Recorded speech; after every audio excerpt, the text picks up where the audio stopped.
কেউ ডাক্তার, কেউ শিক্ষক, কেউ আবার শ্রমিক। কর্মসূত্রে তারা থাকেন ভারতে। নাগরিক নেপালের বাড়ির কথা ভেবে এখন তারা উদ্বেগে। নেপালে বিদ্রোহের আগুন, আছড়ে পড়েছে জনরোষ। লুটপাট, ভাঙচুর, আগুন, গুলি, মৃত্যু, কিছুই বাদ যায়নি।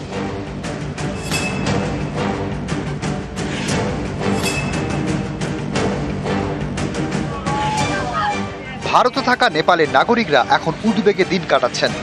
যেমন দিবেশ মারাসেনি বীরভূমের সিউড়িতে থাকেন, নার্সিংহোমের ডাক্তার, বাড়ি নেপালের গুলমিতে। সেখানে তার মা বাবা থাকেন। তাঁদের নিয়ে উদ্বেগে দিবেশ। সোমবার থেকে ফোনে কথা বলতে পারেননি, তাতে চিন্তা আরো বাড়ে। শেষমেশ বুধবার মা বাবার সঙ্গে ফোনে কথা বলেন দিবেশ। কথা হলো তো খুব মানে দয়নীয় স্থিতি। আমি তো জানতাম না, শুনে একটু অবাক লাগলো, এত কিছু হয়ে গেছে নেপালে। কাঠমান্ডুতে একদম চরম লেভেলে আন্দোলন চলছে। আর এমনি গ্রামের দিকে এটা স্কোপ যায়নি, বা আমার গ্রামের দিকে বাবা মা যেখানে আছে সেটা মোটামুটি ঠিক, এখন ঠিকঠাক আছে। ওইদিকে স্কোপটা যায়নি, প্রকোপটা পড়েনি।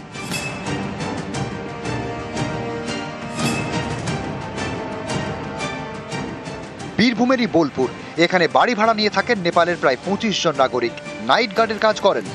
সকলেই তাদের পরিবার নিয়ে চিন্তায়।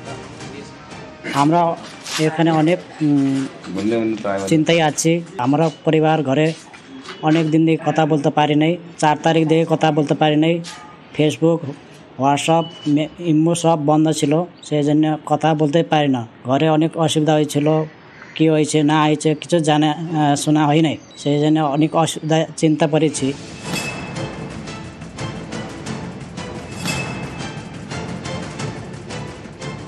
কলকাতার মিন্টো পার্কে থাকেন গুঞ্জা শ্রেষ্ঠা, বেসরকারি স্কুলে পড়ান। পরিবার থাকে নেপালে।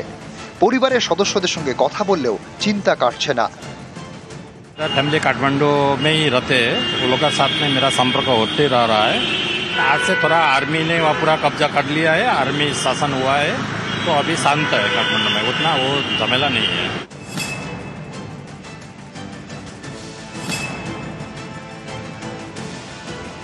নেপাল থেকে বাংলায় পেটের জন্য কেউ মোমো বিক্রি করেন, কেউ করেন চাকরি।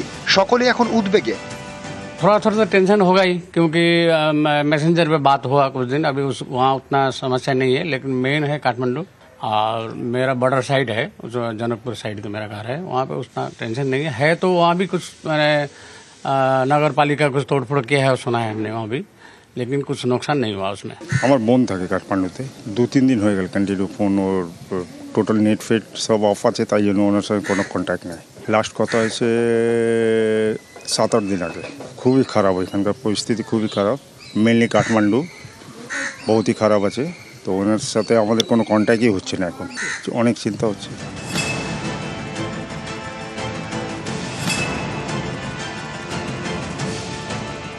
নেপালের জনকপুরের বাসিন্দা বদ্রী বিক্রম থাপা হাওড়ায় থাকেন, বেসরকারি স্কুলে পড়ান। সোমবার থেকে বাড়ির সদস্যদের সঙ্গে কথা বলতে পারেননি। শেষমেশ বুধবার কথা হয়েছে, কিন্তু উদ্বেগ কমছে না। খবরের আপডেট পেতে সারাক্ষণ চোখ মোবাইল ফোনে। অনেক কিছু ঘটনা হয়েছে, কিন্তু এই ঘটনাটা মানে মানে একবারে মর্মান্তিক ঘটনা, ভাবা যায় না এই ঘটনা নেপালে। আমরা কিন্তু খুবই দুঃখিত। সেনাপতি আশা করছি যে দেশকে তো রক্ষা করো, ওনাদের রক্ষা করে এবারে আরো ওনাদের উপরে দায়িত্ব পড়েছে। নিউজ 18 বাংলা। প্রতিবেশীর ঘরে আগুন, সরকারের পতন, তপ্ত নেপাল। আজ বাংলায় শিলিগুড়ির পানি ট্যাঙ্কি সীমান্তে সতর্কতা, কড়া নিরাপত্তা। বুধবার সকাল থেকে দুদেশের পর্যটকদের ফেরানোর কাজ শুরু হয়েছে।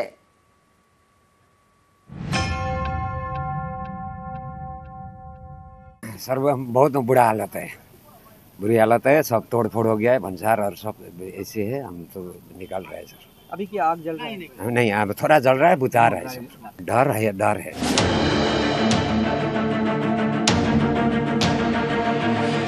রাস্তায় পড়ে আধপোড়া গাড়ি, অশান্তির ক্ষত দগদগে।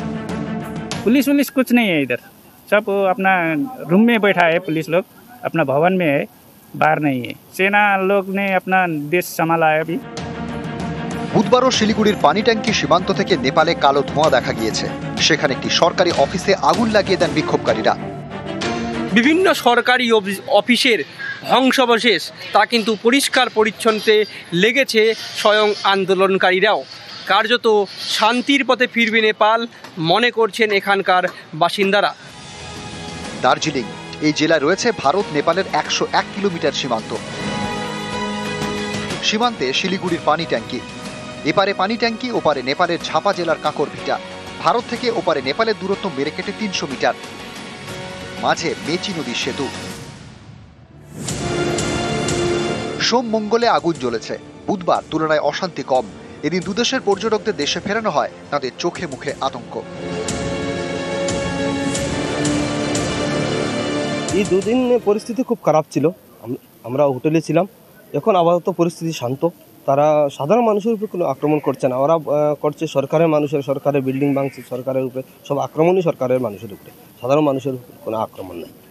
আমরা কিছু ভয় ছিল যে কোনো সময় আমাদের উপরে অ্যাটাক করতে পারে। उनसे फोन पे बात हो रही है और हम लोग इस उम्मीद में हैं कि उस तरफ थोड़ा परिस्थिति ठीक होगी, तो किसी तरह से अगर वो लोग आएंगे आसपास में तो बातचीत ही हो रही है। अभी इसके लिए कोई मैंने हल समाधान अभी कंक्रीट नहीं है। कुछ फैमिलीज है, टोटल नंबर नहीं बता सकते, but it is around 30 odd people and it may be more. SSB अभी जो डीआईजी थे उनसे बात हो रही थी, तो वो सब इधर अलर्ट हैं। 8 সেপ্টেম্বর অর্থাৎ গত সোমবার থেকে আন্দোলন বিক্ষোভে তপ্ত নেপাল। এর জেরে নিরাপত্তা জোরদার করা হয়েছে ভারত নেপালের পানি ট্যাঙ্কি সীমান্তে। এই বর্ডার দিয়ে পণ্য পরিবহন আপাতত বন্ধ। পানি ট্যাঙ্কি থেকে মেচি নদীর এই ব্রিজ দিয়ে আমদানি রপ্তানি হয়, আপাতত সব বন্ধ। আমাদের যারা স্টাফ ছিল তারা ওখান থেকে রিপোর্ট করছে যে বর্ডারের আশেপাশে যাওয়া যাচ্ছে না। আর আমাদের যত গাড়ি আছে, ট্রেলার যত গেছে বা কন্টেনার গেছে বা লরি গেছে, সমস্ত আটকে আছে বর্ডারে, এবং একটা হিউজ বিশৃঙ্খলা তৈরি হয়েছে ওখানে। ব্যবসা হিউজ লস। ভারতের প্রতিবেশী দেশ নেপাল, সেখানে এখন বিদ্রোহের আগুন। প্রধানমন্ত্রী ওলি পদত্যাগ করতে বাধ্য হয়েছেন। এই পরিস্থিতিতে অনেকেই আতঙ্কে ভারতে ঢুকে পড়তে পারেন। এ নিয়ে শিলিগুড়ির পানি ট্যাঙ্কিতে এখন কড়া সতর্কতা। নেপালের কাকরভিটা থেকে বিশ্বজিৎ মিশ্র, নিউজ 18 বাংলা। নেপালে আটকে পড়া পর্যটকদের জন্য হেল্পলাইন। ভারতে ফিরতে চাওয়া পর্যটকদের জন্য হেল্পলাইন নম্বর জারি করা হয়েছে। হেল্পলাইন নম্বর চালু করেছে রাজ্য পুলিশ। হেল্পলাইন নম্বরে যোগাযোগ করলে ফেরানো হবে। পানি ট্যাঙ্কি বা পশুপতি সীমান্ত দিয়ে ফেরাবে প্রশাসন।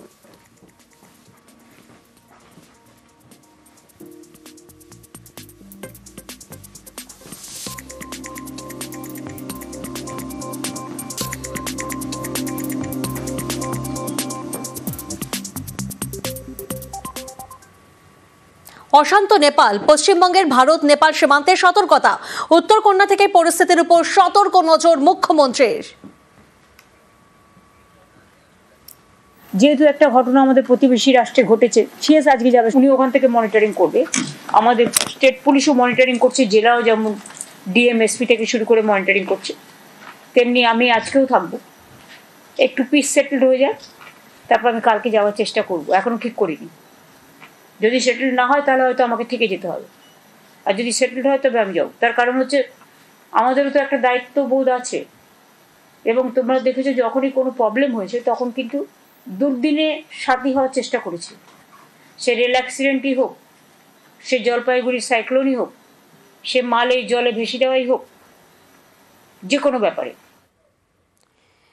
এদিন মুখ্যমন্ত্রীর নির্দেশে পানি ট্যাঙ্কি সীমান্তে পরিস্থিতি পরিদর্শনে উত্তরবঙ্গ উন্নয়ন মন্ত্রী উদয়ন গুহ ও শিলিগুড়ির মেয়র গৌতম দেব। এখানে যে ব্যবসাপত্র, দোকানপাট যা কিছু চলে, বেশিরভাগই ওপাশের মানুষের, তারা আসেন, তাদের বেচাকেনা করেন। স্বাভাবিকভাবে ওপাশ থেকে লোক না আসলে এপাশের ব্যবসায়ীরাও তার জন্য সাফার করছে। এবং আমরা দেখতে পেলাম যে প্রচুর লরি দাঁড়িয়ে আছে রাস্তায়, সার ওপারেও দাঁড়িয়ে আছে। স্বাভাবিকভাবে পরিস্থিতি স্বাভাবিক হওয়ার জন্য আমরা অপেক্ষা করে আছি। পানি ট্যাঙ্কি সীমান্তে সিভি আনন্দ বোস, অগ্নিগর্ভ প্রতিবেশী দেশ নেপাল, তড়িঘড়ি শিলিগুড়ি সফরে রাজ্যপাল। অনেকটা জুম হয়ে গেছে, আরো পিছাও,